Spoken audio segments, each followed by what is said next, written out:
ಇವರು ನಮಸ್ಕಾರ ಸರ್. ಅದೇ ನಿನ್ನೆ ಬಿಡದಿ ಟೌನ್ಶಿಪ್ ವಿಚಾರವಾಗಿ ಸರ್ವೆಗೆ ಹೋಗೋ ಅಧಿಕಾರಿಗಳ ಮೇಲೆ ಕಲ್ತೂರಾಟ ಆಗಿದೆ. ಕಾದುಗಳೆಲ್ಲ ಗ್ಲಾಸ್ ಎಲ್ಲ ಹೊರಹಾಕಿದ್ದಾರೆ. ಮಹಿಳೆಯರೆಲ್ಲ ಪೊರಕೆ ತಗೊಂಡು ಹೊಡೆದು ಭಾರಿ ಒಂದು ಉದ್ವಿಗ್ನವಾದಂಥ ವಾತಾವರಣ ನಿರ್ಮಾಣ ಮಾಡಿದ್ದಾರೆ.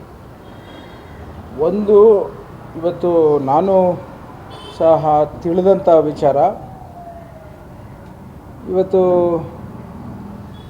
ಯಾವುದೇ ಒಂದು ವ್ಯವಸ್ಥೆಯ ಹಿನ್ನೆಲೆಯಲ್ಲಿ ಲಾ ಆ್ಯಂಡ್ ಆರ್ಡ್ರನ್ನ ಕೈ ತೆಗೆದುಕೊಳ್ಳೋಂಥದ್ದು ಅದು ತಪ್ಪು ಅನ್ನೋದು ಭಾವನೆ ಜನದಲ್ಲಿ ಇರಬೇಕು. ಇವತ್ತು ಮೊದಲನೇದಾಗಿ ಈ ಒಂದು ಸನ್ನಿವೇಶ ಸೃಷ್ಟಿ ಮಾಡಿರೋಂಥದ್ದು ನಿಮಗೆಲ್ಲ ಗೊತ್ತಿದ್ದಂತೆ JDS ಪಕ್ಷದ ನಾಯಕರಾದಂಥ ಕುಮಾರಸ್ವಾಮಿ ಅವರು, ಅವರೇ ಮಾಡಿದಂಥ ಪಾಪದ ಕೂಸನ್ನು ವಿರೋಧ ಪಕ್ಷದ ಹೊಣೆನ ಹೊತ್ತು ಅವರು ವಿರೋಧದ ನಿರ್ವಹಣಾ ವ್ಯವಸ್ಥೆಯನ್ನು ಮಾಡೋದು ಬಿಟ್ಟು ಇವತ್ತು ರಾಜಕೀಯದ ಉದ್ದೇಶದಲ್ಲಿ DK ಶಿವಕುಮಾರ್ ಸಾಹೇಬರು ಮುಖ್ಯಮಂತ್ರಿ ಆಗಿದ್ದಾರೆ ಅನ್ನೋದನ್ನು ಸಹಿಸ್ಕೊಳ್ಳದಲೆ ಪ್ರತಿ ಹಂತದಲ್ಲೂ ಅಡಚಣೆ ಮಾಡಬೇಕು ಅಂತ ಪ್ರಚೋದನಾ ಹೇಳಿಕೆಗಳನ್ನು ಕೊಟ್ಕೊಂಡು ಈ ಒಂದು ಸನ್ನಿವೇಶಗಳನ್ನು ಸೃಷ್ಟಿ ಮಾಡೋಂಥದ್ದು ನಿಪುಣರು ಅನ್ನೋದನ್ನು ತೋರಿಸ್ಕೊಡ್ತಾ ಇದ್ದಾರೆ.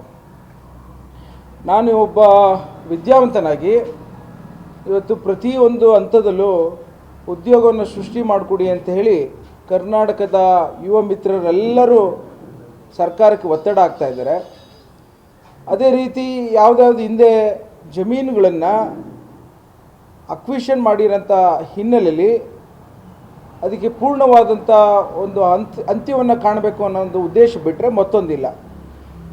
ಇವತ್ತು ಏನು ಅಕ್ವಿಷನ್ ಮಾಡಿರೋಂಥ ಪ್ರಶ್ನೆ ಯಾರು ಅನ್ನೋದನ್ನು ಜನರ ಮನಸ್ಸಲ್ಲಿ ಹೋಗಿದೆ.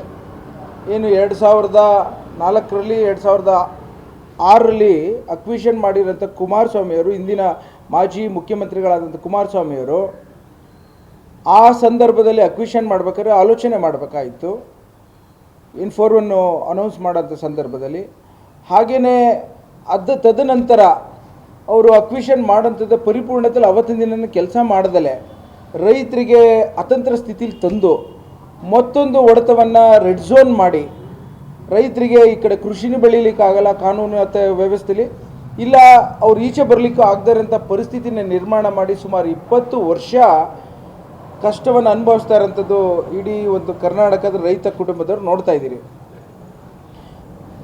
ಇದ್ರ ಮಧ್ಯೆ ಈ ಅಕ್ವಿಷನ್ ಮಾಡಿರೋದನ್ನು ಅಟ್ಲೀಸ್ಟ್ ಭಾಳಷ್ಟು ಜನ ರೈತರುಗಳು ಬಂದು ನಮ್ಮ ಈ ಅತಂತ್ರ ಸ್ಥಿತಿಯಿಂದ ನಿವಾರಣೆ ಮಾಡಿ ಅಂತ ಕೇಳಿರೋಂಥ ಒಂದು ಸಂದರ್ಭದಲ್ಲಿ ನಮ್ಮ ಕರ್ನಾಟಕದ ಕಾಂಗ್ರೆಸ್ ಸರ್ಕಾರ ರೈತರಿಗೆ ಹಿಂದೆ ಮಾಡಿರೋ ತಪ್ಪುಗಳನ್ನು ಸರಿಪಡಿಸ್ಲಿಕ್ಕೋಸ್ಕರ ಉದ್ಯೋಗವನ್ನು ಬೇಡಿಕೆ ಇರೋಂಥ ಒಂದು ವ್ಯವಸ್ಥೆಯಲ್ಲಿ ಉದ್ಯಮದಾರರಿಗೆ ಉದ್ಯೋಗ ಸೃಷ್ಟಿ ಮಾಡಿಕೊಡೋ ಅಂತ ಕೇಳಿದಂಥದ ವಿಚಾರದಲ್ಲಿ ಇವತ್ತು ಆ ಒಂದು ಪರಿಪೂರ್ಣತೆಯ ಪ್ರಯತ್ನವನ್ನು ಮಾಡ್ತಿರ್ಬೇಕಾದ್ರೆ ಇವರೇ ಎಲ್ಲ ರೀತಿಯ ಸೃಷ್ಟಿ ಮಾಡಿರೋಂಥ ವ್ಯವಸ್ಥೆಗೆ ಅದಕ್ಕೆ ಬೇರೆ ರೀತಿಯ ಅರ್ಥವನ್ನು ಕಲ್ಪಿಸ್ಕೊಂಡು ಇವತ್ತು ಎಲ್ಲೋ ಒಂದು ಕಡೆ ರೈತರು ಸುಮಾರು 75% 75% ಒಮ್ಮತವನ್ನು ಕೊಟ್ಟಿರೋಂಥದ್ರಲ್ಲಿ ನಾನಾ ರೀತಿಯ ಅಡಚಣೆಗಳನ್ನು ಒದಗಿಸ್ಕೊಂಡು ರಾಜಕೀಯನ ಬಳಸ್ಕೊಂಡು ಈ ಒಂದು ಪರಿಸ್ಥಿತಿನ ನಿರ್ಮಾಣ ಮಾಡ್ತಿರೋಂಥದ್ದು ಯಾರೂ ಸಹಿಸ್ಕೊಳಲ್ಲ. ಭಾಳಷ್ಟು ಜನ ಇವತ್ತಿನ ದಿನ ಆಧುನಿಕ ಪ್ರಪಂಚದಲ್ಲಿ ಸಾಮಾಜಿಕ ತಾಣ ಭಾಳಷ್ಟು ಮುಂದುವರಿದಿದೆ. ಪ್ರತಿಯೊಬ್ಬ ರೈತನೂ ಈ ಒಂದು ವಿಚಾರನ ನೋಡ್ತಾ ಇರ್ತಾನೆ. ಇದನ್ನು ನಾನು ಒಂದು ಮಾತಿನ ವಿರೋಧ ಪಕ್ಷದವ್ರು ಕೇಳ್ಕೊತೇನೆ, ಈ ವ್ಯವಸ್ಥೆಯಲ್ಲಿ ನೀವು ತೆಗೆದುಕೊಂಡಿರೋಂಥ ನಿಲುವುಗಳು ರೈತರಿಗೆ ಎಲ್ಲೋ ಒಂದು ಕಡೆ ಮಾರಕ ಆಗುತ್ತೆ, ಯುವಕರಿಗೆ ಮಾರಕ ಆಗುತ್ತೆ. ಇವತ್ತಿನ ದಿನ ಅವರು ಯಾರೋ ಪಾಪ ಹೆಣ್ಣು ಮಕ್ಕಳುಗಳು ತಾಯಂದಿರು ಅವ್ರಿಗೆ ಪ್ರಚೋದನೆ ಕೊಟ್ಟು ಇವತ್ತು JMC ಮಾಡಲಿಕ್ಕೆ ಬಂದಿರೋರು ಯಾರು? ಏನು ಸುಮಾರು 21 ರೈತರುಗಳು ಕೇಳಿರೋಂಥ 27 ಜನ ರೈತರಲ್ಲಿ 21 ಜನ ನಮ್ಮ ಜಮೀನುಗಳನ್ನು ನಾವು ತೆಗೆದುಕೊಂಡು ನೀವು ಅಕ್ವಿಷನ್ ಮಾಡಿಕೊಡಿ, ನಮಗೆ ಹಣವನ್ನು ಕಾಂಪನ್ಸೇಷನ್ ಕೊಡಿ ಅಂತ ಕೇಳಿರೋಂಥ ಹಿನ್ನೆಲೆಯಲ್ಲಿ ಅಧಿಕಾರಿ ವರ್ಗದವರು ಬಂದಿರ್ತಾರೆ. ಈಗ ರೈತರುಗಳು ಯಾರ್ಯಾರು ಅದನ್ನು ಅಕ್ವಿಷನ್ ಮಾಡ್ಕೋಬೇಕು ಅಂತ ಮುಂದೆ ಬಂದಿದ್ದಾರೆ ಅವ್ರನ್ನ ರಕ್ಷಣೆ ಮಾಡೋಂಥದ್ದು ಸರ್ಕಾರದ ಕೆಲಸ. ಯಾರು ರೈತರುಗಳು ನಮಗೆ ಈ ಒಂದು ಅಕ್ವಿಷನಲ್ಲಿ ಮಾಡಿಕೂಡ್ದು ಅಂತಿದ್ದಾರೆ ಅವರ ಜಮೀನುಗಳು ಹೋಗದೇ ಇರೋಂಥ ಪರಿಸ್ಥಿತಿನ ನಾವು ಎಲ್ಲ ರೀತಿಯಲ್ಲೂ ಕಾಪಾಡೋಂಥದ್ದು ಒಂದು ಪ್ರಯತ್ನವನ್ನು ಮಾಡ್ತೀವಿ. ಆದರೆ ಎಲ್ಲೋ ಒಂದು ಕಡೆ ಮುಂದೆ ಬಂದಿರೋ ರೈತರಿಗೆ ಈ ರೀತಿಯ ಬೆದರಿಕೆಗಳನ್ನು ಹಾಕ್ಕೊಂಡು ಕಾನೂನಿನ ಉಲ್ಲಂಘನೆ ಮಾಡಿಕೊಂಡು ಅವ್ರು ಯಾರನ್ನು ಪ್ರೇರೇಪಿಸಿ ಪ್ರಚೋದನೆ ಮಾಡಿಕೊಂಡು ಅವ್ರಿಗೆ ಇವಾಗ ಕಾನೂನು ಕೈಗೆ ತೆಗೆದುಕೊಳ್ಳೋಂಥದ್ದು ಈ ಅರಿವುಗಳನ್ನು ನಾವು ಮೂಡಿಸ್ಬೇಕಂತ ಏನು ಅಂತ ಅಂದರೆ ಈ ಥರ ವ್ಯವಸ್ಥೆಯಲ್ಲಿ ಎಲ್ಲೋ ಒಂದು ಕಡೆ ಅವ್ರು ತಿಳಿದೆಲ್ಲೋ ಮಾಡಿದಾಗ ಕಾನೂನನ್ನು ಮುಂದೆ ತೆಗೆದುಕೊಂಡಾಗ 100% ಅವ್ರಿಗೆ ಅವ್ರ ಮೇಲೆ ಕೇಸ್ ಆದಾಗ ಯಾರು ಅವ್ರಿಗೆಲ್ಲ ನೋಡ್ಕೊಳಂಥದ್ದು ಕಾನೂನಿನ ಆರ್ಥಿಕವಾದಂಥ ಖರ್ಚುಗಳನ್ನು ನೋಡ್ಕೊಳಂಥವ್ರು ಯಾರಾಗ್ತಾರೆ? ನಾನು ಅದಕ್ಕೋಸ್ಕರನೇ ಒಂದು ಮಾತನ್ನೇ ಹೇಳಲಿಕ್ಕೆ ಇಚ್ಛೆಪಡ್ತೇನೆ.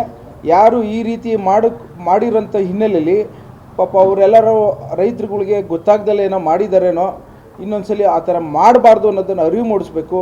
ಇವತ್ತಿನ ದಿನ FIR ಆದರೆ ಕೋರ್ಟು ಕಚೇರಿ ವರ್ಷವೆಲ್ಲ ಅವರು ಓಡಾಡೋಂಥ ಪರಿಸ್ಥಿತಿ ನಿರ್ಮಾಣ ಆಗಿಬಿಡುತ್ತೆ. ಅವ್ರಿಗೆ ಎಲ್ಲೋ ಒಂದು ಕಡೆ ತೊಂದರೆ ಆಗಿಬಿಡುತ್ತೆ.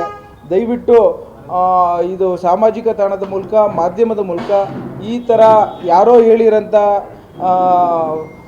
ಒಂದು ಎತ್ತಿಕಟ್ಟೋಂಥ ಪ್ರಯತ್ನದಲ್ಲಿ ಅಮಾಯಕರು ಸಿಲುಕಬಾರ್ದು. ದಯವಿಟ್ಟು ಅವ್ರದ್ದು ಏನೇ ಇದ್ದರೂ ಸರ್ಕಾರದ ಮುಂದೆ ಅಧಿಕಾರಿಗಳ ಮುಂದೆ ಹವಾಲುಗಳನ್ನು ಹೇಳಬೇಕೇ ಹೊರತು ಈ ಪೊರಕೆಗಳು ಅವ್ರಿಗೆ ಹೊಡೆಯೋದು ಬಡಿಯೋದು ಅವೆಲ್ಲ ನಮ್ಮ ಭಾರತ ದೇಶದ ಸಂಸ್ಕೃತಿ ಅಲ್ಲ.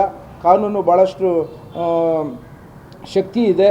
ಆ ಕಾರಣಕ್ಕೋಸ್ಕರ ಸರ್ಕಾರದವರು ಎಲ್ಲ ರೀತಿಯಲ್ಲೂ ಯಾವುದೇ ಒಂದು ರೈತರಿಗೆ ತೊಂದರೆ ಆಗ್ದಂಗೆ ಭಾಳಷ್ಟು ತಾಳ್ಮೆಯಿಂದ ನಡ್ಕೊಳ್ತಾ ಇರೋಂಥದ್ದನ್ನು ಇವರು ವಿರೋಧ ಪಕ್ಷದವರು ಬೇರೆ ರೀತಿಯ ಒಂದು ಪ್ರಯತ್ನವನ್ನು ಪ್ರಚೋದನೆಗೊಳಿಸಿ ಉದ್ವಿಗ್ನ ಸ್ಥಿತಿ ನಿರ್ಮಾಣ ಮಾಡಲಿಕ್ಕೆ ಪ್ರಯತ್ನವನ್ನು ಮಾಡ್ತಾಯಿದ್ದಾರೆ.